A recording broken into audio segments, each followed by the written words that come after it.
తూర్పుగోదావరి జిల్లా అనపర్తి నియోజకవర్గం బిక్కవోలు మండలంలోని పందలపాక గ్రామం దళితవాడలో అ ఫౌండేషన్ ఆధ్వర్యంలో గణతంత్ర దినోత్సవ వేడుకలు ఘనంగా నిర్వహించినారు. ఇక ఫౌండేషన్ అధ్యక్షులు అడ్వకేట్ వెంకట రామకృష్ణ మాట్లాడుతూ ప్రపంచ రాజ్యాంగాలలో మన భారత రాజ్యాంగం గొప్పదని, దానిని మనకు అందించిన డాక్టర్ బిఆర్ అంబేద్కర్ ఆశయాలను స్ఫూర్తిగా తీసుకొని పేదరికంలో మగ్గుతున్న వారు, అణగారిన వర్గాలు తమ తలరాతలను తామే రాసుకునే విధంగా, తమ కాళ్లపై తామే నిలబడే విధంగా ఆనాడు డాక్టర్ బాబాసాహెబ్ అంబేద్కర్ రాజ్యాంగంలోని ఏదైతే నిర్దేశించారో ఆయన ఆశయాలకు అనుగుణంగా యువత మంచి విద్యాభ్యాసం అభ్యసించి ఉన్నత ఆశయాల వైపు నడవాలని ఆయన తెలియజేసినారు. ఈ కార్యక్రమంలో అనేక మంది దళితులు, అంబేద్కర్ అభిమానులు తదితరులు పాల్గొన్నారు.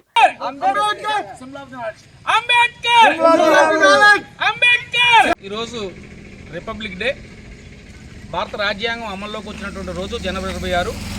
ఈ భారత రాజ్యాంగాన్ని రచించడానికి డాక్టర్ బాబాసాహెబ్ అంబేద్కర్ అహర్నిశలు శ్రమించి మరి రాజ్యాంగ రచనా కమిటీ అధ్యక్షులుగా ఈ భారతదేశానికి ఎలాంటి రాజ్యాంగం కావాలో ప్రపంచ రాజ్యాంగాలను అధ్యయనం చేసి ఆయన భుజాన్ని వేసుకుని రాజ్యాంగాన్ని రచించడం జరిగింది. మరి చాలామంది రాజ్యాంగాన్ని చాలామంది రచించారు, చాలామంది రచించడం వల్ల రాజ్యాంగం తరిందని అంటున్నారు. ఏదేమైనా చరిత్రని ఎవరూ మార్చలేరు. చరిత్ర అనేది చరిత్రే. బాబాసాహెబ్ అంబేద్కర్ మాత్రమే భారత రాజ్యాంగం రాయడంలో ఆయన టైంని, శ్రమని, మేధాశక్తిని కేటాయించి ఇవాళ రాజ్యాంగం 145 కోట్ల ప్రజల పరిపాలనకు ఉపయోగపడే రాజ్యాంగం తయారు చేసినటువంటి మహనీయుడు బాబాసాహెబ్ అంబేద్కర్. భారతరత్న బాబాసాహెబ్ అంబేద్కర్ ఇవాళ సింబల్ ఆఫ్ ది నాలెడ్జ్గా ప్రపంచ దేశాల్లో కొనియాడబడుతున్నారని ఇవాళ ఈ మీడియా ద్వారా మరి అంబేద్కర్ అందరికీ తెలియజేస్తున్నాను. ఏది ఏమైనా భావితరాలు బాబాసాహెబ్ అంబేద్కర్ చరిత్ర చదువుకోవాలి, బాబాసాహెబ్ అంబేద్కర్ స్ఫూర్తిని ఆచరించాలి. బాబాసాహెబ్ అంబేద్కర్ ఆశయాలు నెరవేరాలంటే ప్రతి యువత క్రమశిక్షణ కలిగి ఉన్నత స్థాయి చదువులు చదవాలి. ప్రతి ఇంట్లో చదువు ఒకటే ఆయుధం.